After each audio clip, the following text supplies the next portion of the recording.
sesuai selera dia. Ya, apa yang menyenangkan bagi dia dilakukan, yang tidak menyenangkan tidak dilakukan.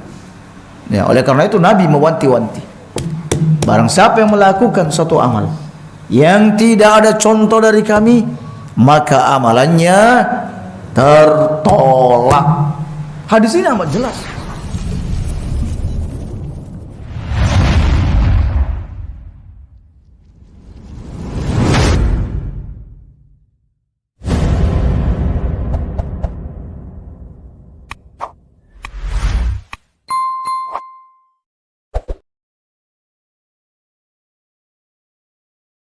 Assalamualaikum warahmatullahi wabarakatuh.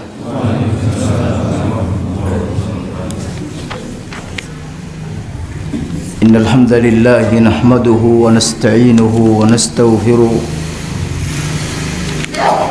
wa na'udzu billahi min sururi anfusina wa min sayyiati a'malina. May yahdihillahu fala mudilla lahu ومن يضلل فلا هادي له. أشهد أن لا إله إلا الله وحده لا شريك له وأشهد أن محمدا عبده ورسوله. قال الله تعالى يا أيها الذين آمنوا اتقوا الله حق تقاته ولا تموتن إلا وأنتم مسلمون. يا أيها الذين آمنوا اتقوا الله وقولوا قولا سديدا يصلح لكم أعمالكم ويغفر لكم ذنوبكم ومن يطع الله ورسوله فقد فاز فوزا عظيما. أما بعد، الحمد لله على نعمته تتم الصالحات والحمد لله على كل حال. Kita lanjutkan kajian kitab Syarhus Sunnah yang ditulis oleh Imam Al-Barbahari rahimahullahu ta'ala. Poin berikutnya, waz-zakatu min adh-dhahabi wal-fiddah wat-tamari wal-hububi والدواب على ما قال رسول الله صلى الله عليه وسلم فإن قسمها فجائز وإن دفعها إلى الإمام فجائز والله أعلم. الزكاة من الذهب والفضة. Zakat dari emas dan perak. Begitu juga dari buah tamr, korma, al-hubub, biji-bijian, wad-dawab, dan binatang ternak, ala ma qala Rasulullah sallallahu alaihi wasallam, adalah wajib hukumnya berdasarkan apa yang disabdakan oleh Nabi sallallahu alaihi wasallam. Fa in qassamaha fajaizun, membagikan zakat secara langsung kepada mereka yang berhak untuk menerimanya adalah boleh. Wa in dafa'aha ila al-imam fajaizun, dan apabila zakat ini diserahkan kepada imam atau mempercayakannya kepada imam atau penguasa untuk dibagikan kepada orang yang berhak, maka hal itu juga diperbolehkan. Alias boleh membaginya sendiri secara langsung, boleh juga menitipkannya kepada penguasa alias kepada amil zakat. Wallahu a'lam, dan Allah lebih mengetahui dalam hal tersebut. Ini poin yang pertama untuk subuh ini. Kaum muslimin, sebagaimana yang kita ketahui bersama bahwa zakat itu adalah salah satu rukun dari rukun Islam, dan ia adalah rukun yang ketiga. Zakat ini seringkali dan acap kali digandengkan dengan rukun yang kedua, yaitu salat. Dan kita juga sama tahu bahwa zakat ini diambil dari harta orang-orang kaya dan dikembalikan kepada orang-orang fakir di antara mereka. Dan untuk zakat itu sendiri ada 4 macam. Ada zakat yang disebut dengan naqdan, yaitu zakat emas dan perak, atau yang menempati kedudukan keduanya, yaitu di zaman kita sekarang ini adalah mata uang. Ia sama dengan emas dan perak.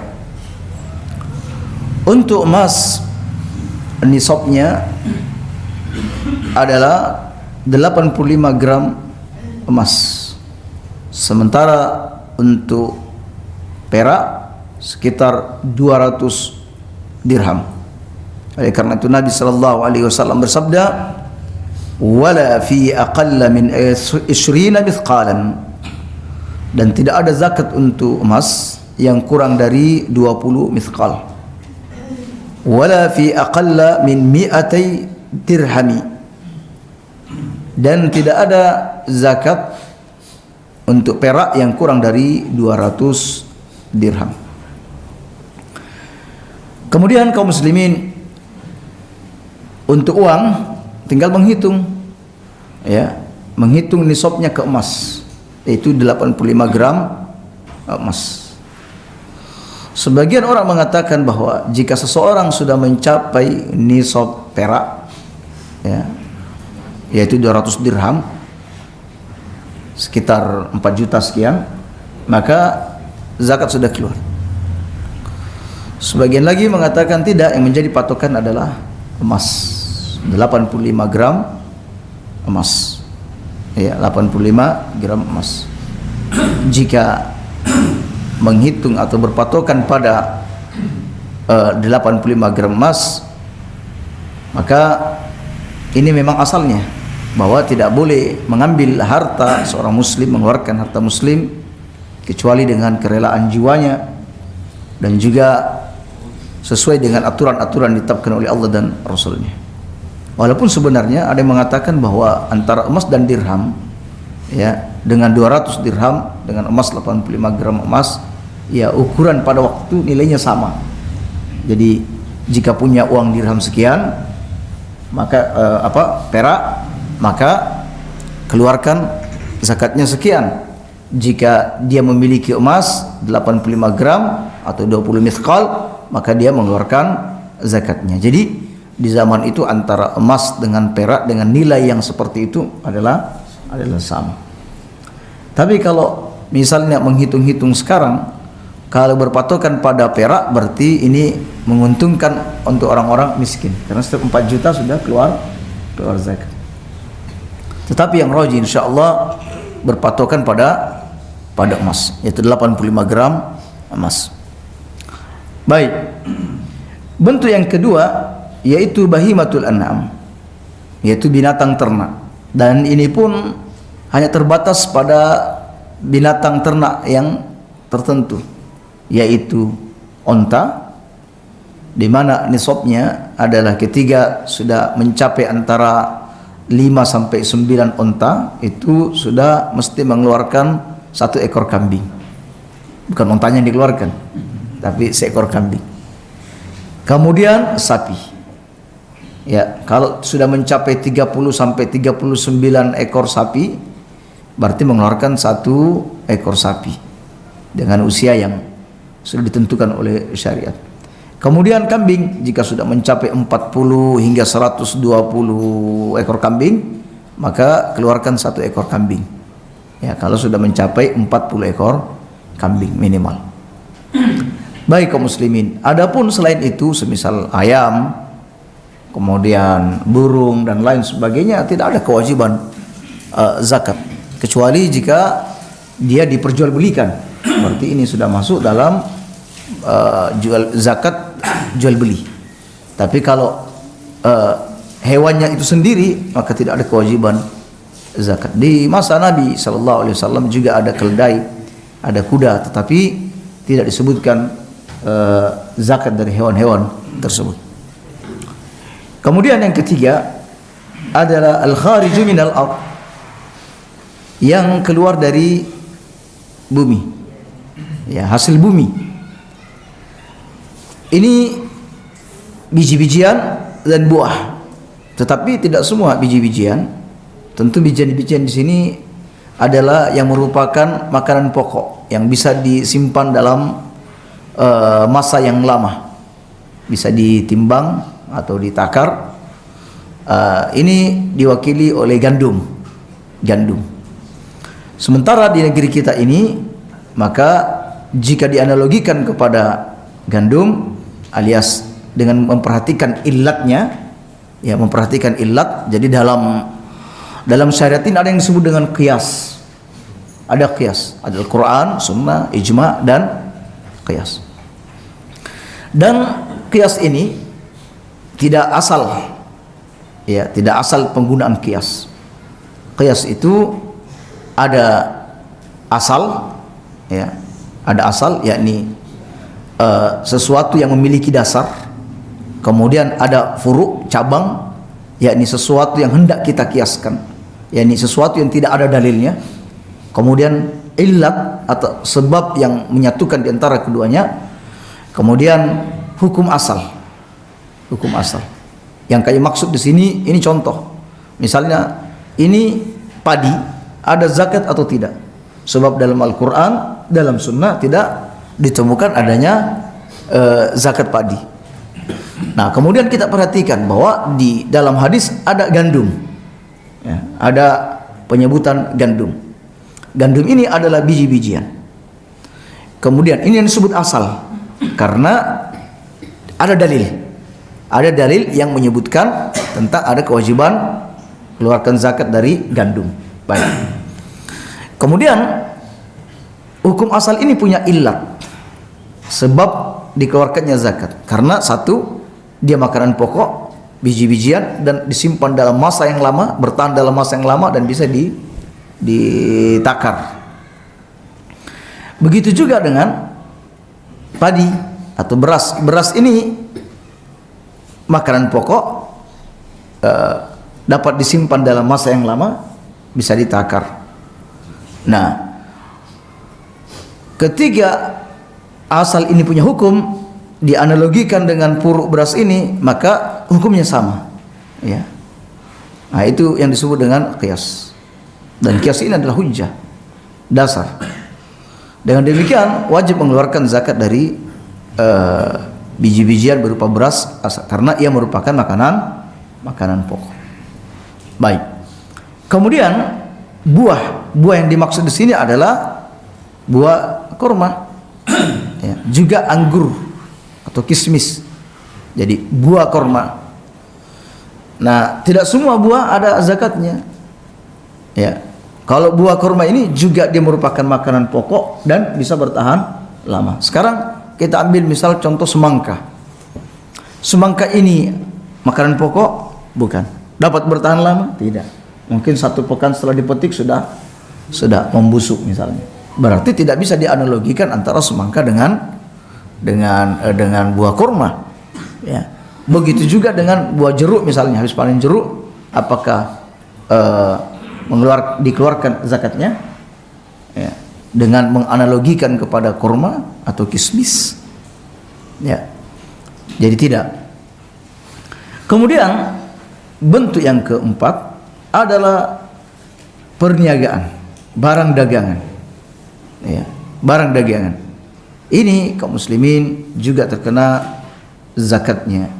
Jadi apabila ada barang yang sudah dipersiapkan untuk diperjualbelikan, maka apabila ia sudah mencapai 1 tahun, mulai dari buka buku lalu tutup buku selama setahun, maka dihitung, ya, antara keuntungan yang sudah didapatkan yang masih ada di tangan, kemudian modal, lalu dijumlahkan keseluruhannya, lalu kemudian tinggal melihat apakah sudah mencapai 85 gram emas atau tidak, karena patokannya adalah emas. Jika mencapai 85 gram emas, atau kita sebut 1 gram misalnya 1 juta, apabila mencapai 85 juta maka keluar zakatnya. Apabila tidak mencapai 85 juta, maka tidak keluar zakatnya. Demikian. Dan apabila zakat ini mau dibagikan sendiri, boleh. Ya, bagikan sendiri diperbolehkan. Ya, apalagi mungkin kita mengerti orang-orang yang berhak untuk menerimanya dari tetangga kita dan mungkin kerabat kita. Dan boleh memberikan zakat kepada orang-orang dekat kita, kepada kerabat. Bahkan istri boleh memberikan zakat kepada suaminya jika suaminya termasuk dari golongan fuqara wal masakin. Adapun suami, maka ia tidak diperkenankan memberikan zakat kepada istrinya, karena istri ini merupakan tanggungan bagi seorang suami. Anak tidak boleh memberikan zakat kepada kedua orang tuanya. Begitu juga orang tua tidak memberikan zakat kepada anaknya. Saudara boleh memberikan zakat kepada saudaranya, karena saudara ini tidak ada kewajiban untuk memberikan nafkah kepada saudaranya. Ya, jadi seperti itu pemberian zakat. Dan zakat juga bisa dititipkan kepada penguasa, ya, atau disebut dengan amil. Jadi istilah amil ini kaum muslimin, amil zakat adalah petugas yang ditunjuk oleh penguasa. Adapun yang ditunjuk oleh badan-badan organisasi atau badan-badan yayasan atau badan amal yang lainnya yang bukan bagian daripada pemerintah, maka ini tidak disebut dengan amil. Ya, ia tidak berhak mendapatkan bagian dari zakat. Jadi amil itu yang ditunjuk oleh penguasa. Jika Anda sudah misalnya menyerahkan zakat Anda kepada amil yang resmi yang ditunjuk oleh penguasa, lalu kemudian zakat itu entah disalurkan kemana, itu sudah bukan urusan kita. Ya. Kalau sudah dikeluarkan, ya, berarti sudah selesai urusannya.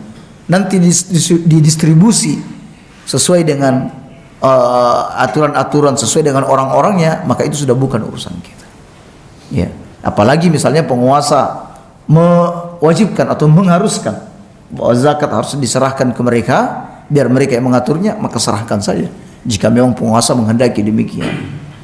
Baik, jadi urusannya longgar, kita bisa membagikannya secara langsung dan juga bisa dititipkan kepada penguasa.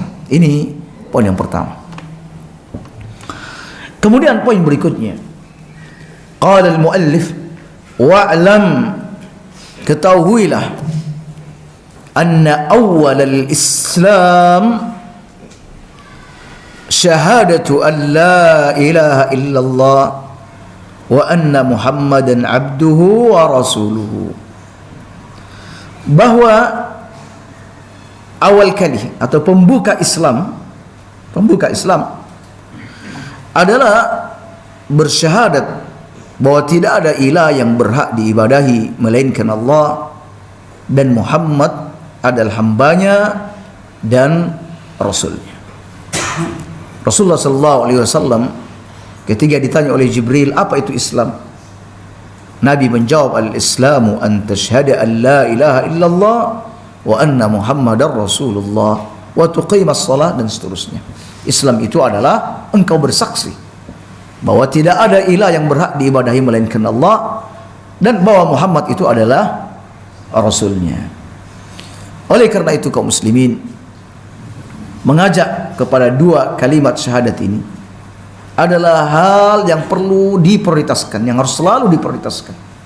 Wabil khusus di tengah kaum yang satu tidak beriman kepada Allah, juga kepada kaum yang di mana masyarakatnya banyak melakukan kesyirikan.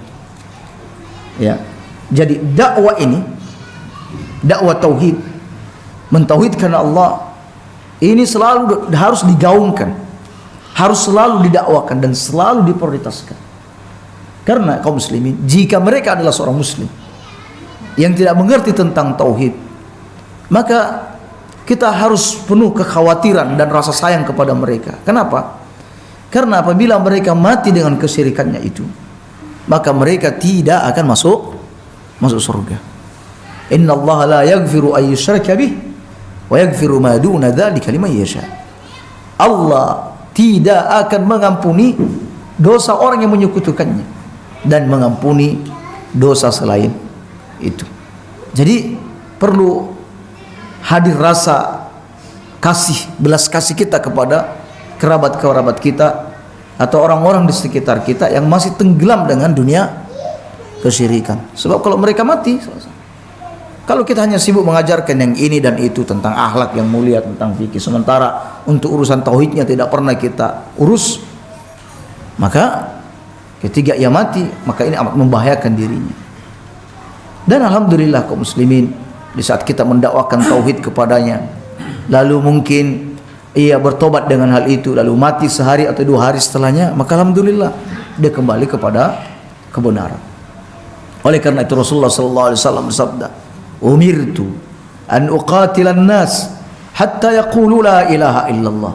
Aku diperintahkan untuk memerangi orang-orang hingga mereka mengucapkan la ilaha illallah. Ini tanggung jawab kita semua, ya, tanggung jawab kita untuk menyelamatkan manusia dari kesyirikan. Fa idza qaluha, kalau mereka sudah mengucapkan la ilaha illallah, asamu minni dima'ahum wa amwalahum illa bihaqqil Islam. Kalau mereka sudah mengucapkan la ilaha illallah, maka darah, harta itu semua terjaga. Nabi SAW berkata kepada Muaz bin Jabal, "Innaka ta'ti qauman min ahlil kitab." Engkau akan mendatangi kaum di mana penduduknya ahli kitab. "Falyakun awwalu ma tad'uhum ilaih." Hendaklah yang pertama kalian serukan kepada mereka, yang pertama kalian dakwakan kepada mereka, syahadat an la ilaha illallah wa anna muhammadar rasulullah. Itu yang paling perlu didakwakan. Setelah itu nanti kalau mereka menerimanya, ajarkan mereka tentang sholat, tentang puasa, tentang zakat, dan lain sebagainya. Lalu kaum muslimin, apa makna daripada ucapan kita la ilaha illallah? Maknanya kaum muslimin, bahwa kita meyakini dengan hati kita, kita mengucapkan dengan lisan kita, kita mengakui sepenuhnya bahwa tidak ada ilah, tidak ada Tuhan yang ada di alam ini yang berhak diibadahi melainkan Allah Subhanahu wa ta'ala. Boleh saja di sana banyak klaim-klaim ada Tuhan ini, ada Tuhan ini, tetapi Tuhan-Tuhan semua itu batil, tidak berhak untuk diibadahi. Yang berhak diibadahi adalah Allah Subhanahu wa ta'ala. Oleh karena itu Allah Subhanahu wa ta'ala berfirman, "Dzalika bi anna Allah wal haq." Yang demikian itu bahwa Allah Subhanahu wa ta'ala adalah zat yang hak, wa anna ma yad'una min dunih, dan apa saja yang mereka seru selain Allah, huwal batil, itu adalah batil. Itu adalah batil. Jadi itulah makna dari pengucapan kita la ilaha illallah. Kita punya keyakinan yang kuat, ada dari relung hati kita yang paling dalam, mengakui, membenarkan bahwa tidak ada ilah yang berhak diibadahi melainkan Allah Subhanahu wa ta'ala. Dan ini panjang pembahasannya. Sementara persaksian kita bahwa Muhammad adalah Rasulullah, kita mengakui secara lahir dan batin bahwa Muhammad benar-benar Rasul Allah. Muhammad benar-benar Rasul Allah. Bahwa apa yang disampaikannya itu benar-benar datang dari Allah. Oleh karena itu, konsekuensi dari kita bersyahadat bahwa Muhammad adalah Rasulullah, satu, kita mesti mentaati apa yang beliau perintahkan. Apa saja yang beliau perintahkan, maka kita mentaatinya. Dan hati ini tidak boleh berat untuk menerima semua aturan-aturan, ajaran-ajaran yang dibawa oleh Nabi kita. Allah Subhanahu wa ta'ala berfirman, "Wa ma kana li mu'minin wala mu'minatin." Tidak patut, tidak pantas bagi seorang mukmin dan mukminah idza qadallahu wa rasuluhu amran, apabila Allah dan Rasulnya menetapkan sesuatu, ayyakuna lahumul khiyaratu min amrihim, dia memiliki pilihan lain selain dari apa yang ditetapkan oleh Allah dan Rasulnya. Wa may ya'sillaha wa rasulahu, siapa yang bermaksiat kepada Allah dan Rasulnya, membangkang kepada Allah dan Rasulnya, faqad dhalla dhalalan mubina, maka sungguh ia ada dalam kesesatan yang nyata. Jadi ini konsekuensi kita mengucapkan asyhadu anna Muhammadan Rasulullah, bahwa apa saja yang diucapkan oleh beliau maka saya terima. Adapun orang yang memilih-milih hadis Nabi sesuai dengan hawa nafsu mereka, atau sesuai dengan akal pikiran mereka, maka ini jauh dari kebenaran. Ini adalah penyimpangan yang nyata. Kemudian kaum muslimin, di antara bentuk kita, ya, bentuk persaksian kita kepada Nabi, di antara konsekuensinya adalah membenarkan semua kabar yang beliau bawa. Semua kabar yang beliau bawa harus dibenarkan, karena sesungguhnya Nabi kita ini ketika mengucapkan sesuatu, maka semua itu berdasarkan wahyu. In huwa illa wahyu yuha, bahwa apa yang disabdakan oleh Nabi itu semua datang dari wahyu. Ya, jadi kita beriman dan membenarkan semua berita-berita yang datang kepada beliau selagi berita itu sahih. Tapi kalau beritanya tidak sahih, maka Anda tidak boleh percaya dengan ungkapan-ungkapan tersebut. Kemudian yang ketiga adalah menjauhi semua yang beliau larang. Menjauhi semua yang beliau larang. Jadi kita ini perlu belajar mengetahui apa saja larangan-larangan yang datang dari Rasulullah SAW, dan alangkah banyaknya larangan-larangan dari Nabi SAW. Mulai dari urusan misalnya sholat, belum lagi dari bagian-bagian sholat itu masing-masing ada larangannya. Dalam urusan puasa, dalam urusan akhlak, dalam urusan jual beli, semua ada larangan-larangannya. Mana yang mesti kita lakukan dan mana yang mesti kita hindari. Kalau durasi waktu belajar kita ini kaum muslimin hanya beberapa saat, kalau durasi belajar kita hanya beberapa saat, apalagi baru saja kita mulai di usia yang sudah terhitung tua, maka dikhawatirkan ada banyak aturan-aturan Allah dan aturan-aturan Rasulnya yang belum kita ketahui. Ya, oleh karena itu kaum muslimin, ya, kita perlu banyak belajar, menambah durasi waktunya. Tidak hanya sekedar di majelis ilmu, datang di majelis, tetapi waktu-waktu kosong kita manfaatkan dengan membaca kitab-kitab yang bermanfaat. Alhamdulillah, semisal tentang larangan-larangan syariat, baik larangan Allah dan Rasulnya, kita bisa beli kitab misalnya ensiklopedi larangan dalam Islam. Ya, ensiklopedi larangan dalam Islam. Di situ sudah kita dapatkan banyak hal tentang larangan dalam urusan akidah, larangan dalam urusan ibadah, larangan yang terkait dengan persoalan-persoalan akhlak. Juga kaum muslimin, kita perlu membeli misalnya kitab tentang dosa-dosa besar. Dosa-dosa besar yang terhimpun dalam satu kitab, semisal kitab Al-Kabair yang ditulis oleh Imam Az-Zahabi, perlu dipelajari. Ada lagi buku yang ditulis ulama tentang dosa-dosa kecil. Wah, ini lebih luas lagi, dosa-dosa kecil. Ya. Kemudian kaum muslimin, kita perlu juga cari tahu tentang apa yang menyebabkan Islam kita ini batal. Ya, perlu juga dicari tahu, perlu dipelajari. Belum lagi dan banyak lagi kaum muslimin, pelajaran-pelajaran syariat yang mesti kita pelajari. Oleh karena itu, jangan hanya mencukupkan diri dengan waktu yang sedikit, tetapi selalu menambah. Jika tidak kita datang di majelis ilmu, maka tambah dengan bacaan. Baik kaum muslimin, apalagi ada masa di mana Allah Subhanahu wa taala sudah tidak menerima uzur kita lagi. Ada masa di mana Allah sudah tidak menerima uzur yang kita sampaikan di hadapan Allah Subhanahu wa taala, karena umur kita telah memanjang. Umur kita telah dipanjangkan oleh Allah.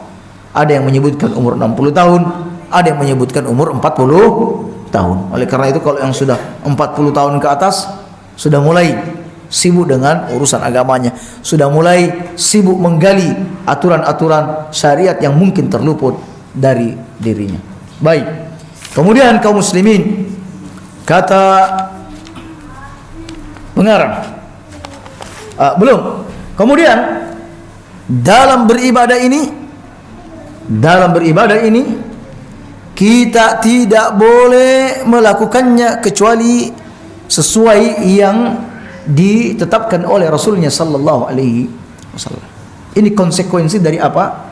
Bersyahadat bahwa Muhammad itu adalah Rasul Allah. Konsekuensi yang terpenting dari sekian yang ada, bahwa kita tidak menyembah Allah, kita tidak beribadah kecuali sesuai dengan yang disyariatkan oleh Rasulnya Muhammad sallallahu alaihi wasallam. Oleh karena itu Nabi sallallahu alaihi wasallam mewanti-wanti kita semua, man amila amalan laisa alaihi amruna fahuwa raddun. Siapa yang melakukan amalan yang tidak ada contoh dari kami, maka amalannya tertolak. Ingat, ini konsekuensi dari bersyahadat bahwa Muhammad adalah Rasulullah. Ya. Sebab banyak manusia yang memberikan kesaksian bahwa Muhammad itu Rasul Allah. Ya. Dia membawa risalah dari Allah. Dia datang untuk menjelaskan semua aturan-aturan yang datang dari Allah. Itu konsekuensinya. Tetapi kaum muslimin, ada banyak orang yang mengucapkan dua kalimat syahadat, bersaksi bahwa Muhammad adalah Rasulullah, tetapi aturan-aturan yang beliau bawa itu tidak diterapkan. Bahkan banyak yang dibuang. Bahkan diantara mereka sesuka-sukanya dalam beragama, sesuai selera dia. Ya, apa yang menyenangkan bagi dia dilakukan, yang tidak menyenangkan tidak dilakukan. Ya, oleh karena itu Nabi mewanti-wanti, barang siapa yang melakukan suatu amal yang tidak ada contoh dari kami, maka amalannya tertolak. Hadis ini amat jelas. Ya. Hadis ini amat jelas. Siapa yang melakukan amalan? Seseorang berkata, Ustadz, yang menjamin saya ini sudah ada. Ya. Yang menjamin saya sudah ada. Loh, siapa yang menjamin? Ya kiai itu. Kalau kiai masuk surga, ya insya Allah saya juga masuk surga. Engkau akan dikumpulkan bersama orang yang engkau cintai, kata dia. Pakai dalil. Ya. Jadi ada seorang rekan, dia pegawai kesehatan, nanya kepada orang yang sedang sakit keras. Ya, bahkan dia istilahnya sudah sekelas modin. Ya, sekelas modin alias dia sudah punyalah pengetahuan tentang agama. Ya, ditanya, kenapa tidak sholat? Ya, sholat Pak. Enggak, bagaimana aku bisa sholat dengan kondisi seperti ini? Oh, enggak ngerti dia bagaimana, atau bahwa orang sakit pun punya kewajiban untuk sholat.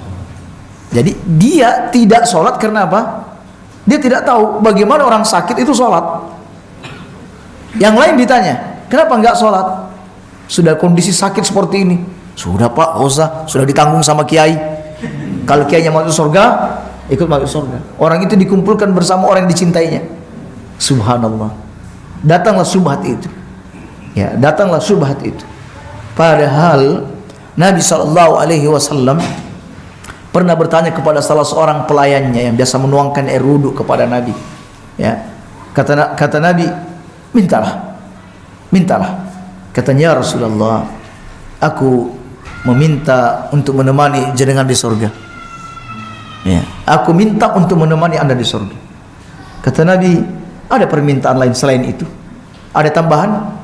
Katanya, Rasulullah, cukup itu.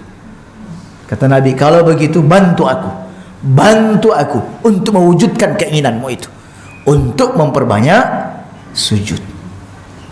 Lihat, Nabi tidak mengatakan, ya sudah cukup, sekedar kau mencintai saya, koncoan dengan saya, aman. Gak seperti itu aturannya. Ya, gak seperti itu. Ya, jadi lihatlah sahabat, ketika Nabi menyebutkan ada di antara umatku, ada 70.000 umatku yang masuk surga tanpa dihisab dan tanpa diazab. Tanpa diazab dan tanpa dihisab. Para sahabat bertanya, siapa mereka ya Rasulullah? Kata Nabi, la yaktawun, Mereka yang tidak berobat dengan besi panas, alias membakar besi lalu diletakkan di tubuhnya yang sakit. Wala yastarqun, tidak minta diruqyah, yang mengandung kesyirikan. Kemudian yang ketiga, wala yatatayyarun, dan tidak tatayyur, tidak pesimis dengan sesuatu yang ia lihat, yang ia dengar atau yang ia raba. Wa ala rabbihim yatawakkalun. Ini kata kuncinya. Dan hanya kepada Rabbnya ia bertawakal. Lalu Ukasha berkata, ya Rasulullah, doakan aku agar aku termasuk dari 70.000 itu. Kata Nabi, anta minhum, kamu termasuk dari mereka. Ya, karena Nabi tahu amalan Ukasha adalah orang yang bersungguh-sungguh dalam beragama. Lalu ada orang lain selain Ukasha berkata, ya Rasulullah, doakan saya juga ya Rasulullah, agar aku bagian daripada mereka. Nabi menepis dengan halus dan berkata, maaf, Anda sudah didahului oleh Ukasha. Alias, ayo berusahalah, beramallah. Jadi tidak ada istilah seperti itu. Bahkan Nabi mewanti-wanti Fatimah, wahai Fatimah, mintalah sekarang di dunia ini, minta sekarang, ya, karena aku tidak bisa memberikan pertolongan kepadamu saat nanti di mana, di akhirat. Ya, jadi seperti itu.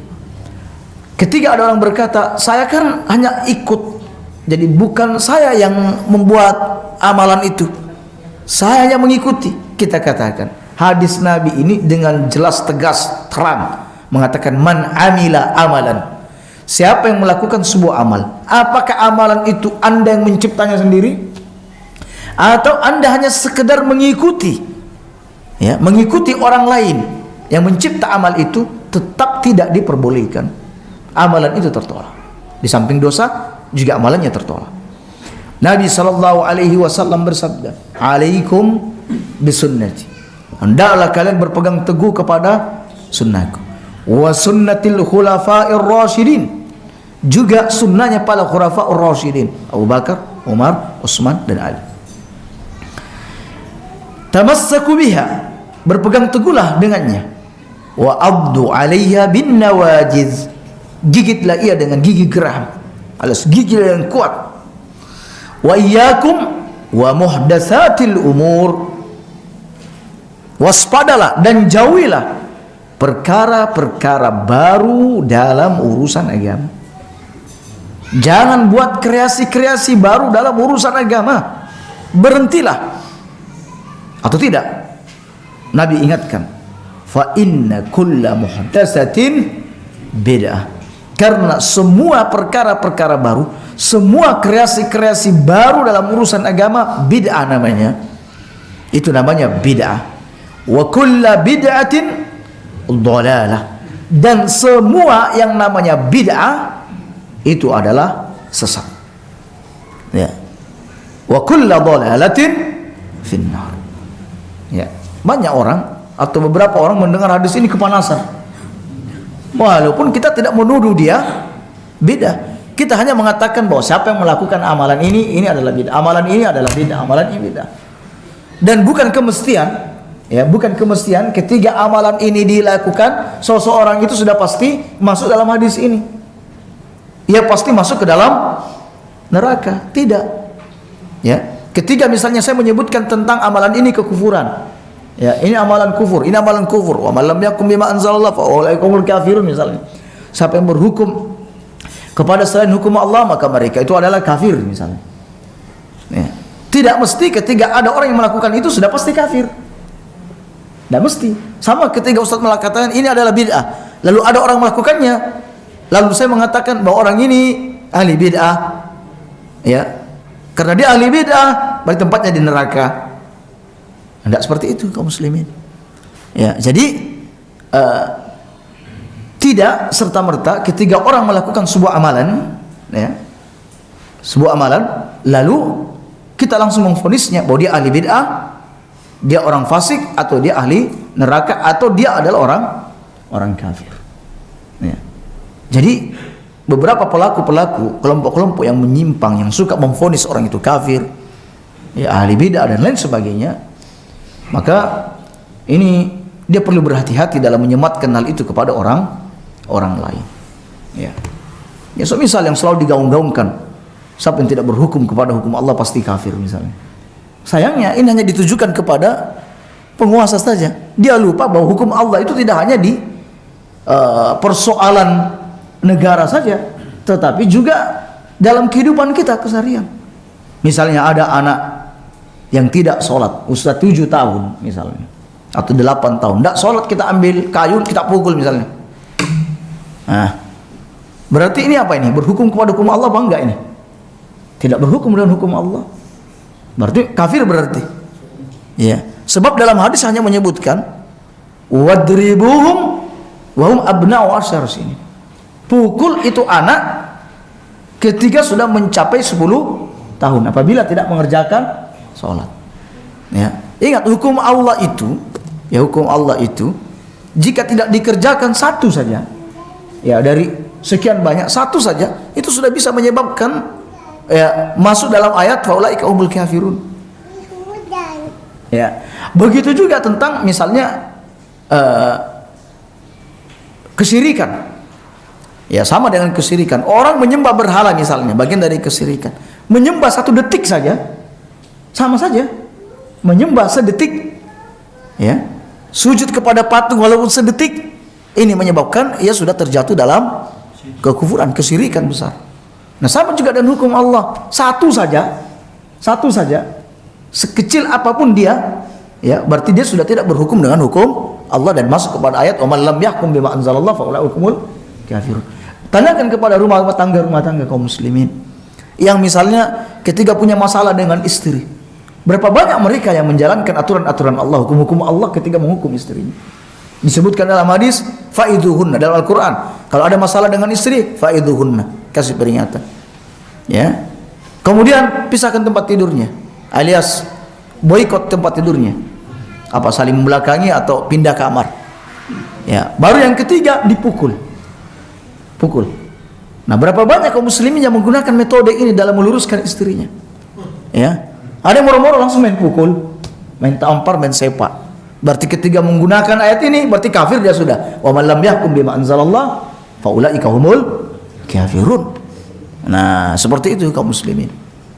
Jadi berhati-hati dalam menghukumi sesuatu. Jadi intinya bahwa semua aturan-aturan syariat ini, ya, ada aturan main. Oleh karena itu kita sebagai umat, sebagai hamba Allah tidak boleh membuat aturan-aturan kecuali sudah ditetapkan oleh Allah dan Rasulnya. Ingat, ini terkait dengan urusan agama. Oleh karena itu berhati-hatilah dalam beragama, ya, di mana jika ada aturan yang membenarkan untuk melakukannya maka lakukan. Jika ada aturan yang menyuruh kita untuk meninggalkannya maka tinggalkan dan jauhi kreasi-kreasi baru dalam urusan agama. Ya, baik. Yang terakhir, wa anna ma qala Allah kama qala. Apa yang difirmankan oleh Allah adalah sebagaimana yang ia firmankan. Allah Subhanahu wa taala berfirman, "Wa man asdaqu minallahi haditha. Wa man asdaqu minallahi qila." Dan siapakah yang lebih jujur dan siapakah yang lebih benar ucapannya dibandingkan Allah Subhanahu wa taala? Berita-berita yang datang dari manusia bisa mengandung kebenaran dan juga mengandung hoax. Ya, tetapi berita-berita yang datang dari Allah maka dipastikan itu adalah berita yang benar dan tidak ada kesalahan sedikit pun di dalamnya. Ya. Makanya sering di muqaddimah kita katakan fa inna asdaqal hadisi kitabullah. Sebenar-benar ucapan, sejujur-jujur ucapan yang tidak ada kedustaan di dalamnya adalah kitabullah, adalah kitab Allah. Ya, baik. Dan sebaik-baik petunjuk adalah petunjuk Nabi sallallahu alaihi wasallam. Baik. Wala khulfa lima qala. Tidak ada pengingkaran terhadap apa yang sudah difirmankan oleh Allah Subhanahu wa taala. Apa yang dijanjikan oleh Allah, Allah tidak akan pernah mengingkari janjinya. Semisal Allah berfirman, Innallaha la yaghfiru ayyushraka bih. Allah tidak akan mengampuni orang yang menyekutukannya. Ini janji yang tidak akan pernah diingkari. Siapa yang mati menyekutukan Allah, sudah tidak akan diampuni oleh Allah. Wa yaghfiru ma duna dzalik, dan Allah memberikan pengampunan selain itu, selain dari kesyirikan, bagi siapa yang dikehendakinya. Wa'adallah la yukhlifullahu wa'dah. Itulah janji Allah, dan Allah tidak pernah mengingkari janjinya. Wa huwa indama qala, dan ia sesuai dengan apa yang ia firmankan. Jadi kaum muslimin, semua yang ada dalam Al-Quran, maka seperti itulah yang Allah firmankan. Semua yang janji yang Allah janjikan, baik itu janji yang baik atau ancaman, maka seperti itulah dan tidak akan pernah berubah. Oleh karena itu, jika ingin mengetahui semua itu, maka kita perlu belajar tafsir Al-Quran. InsyaAllah di pertemuan mendatang kita akan membahas tentang jual beli di pasar-pasar kaum muslimin. Baik, kita cukupkan sampai di situ ya.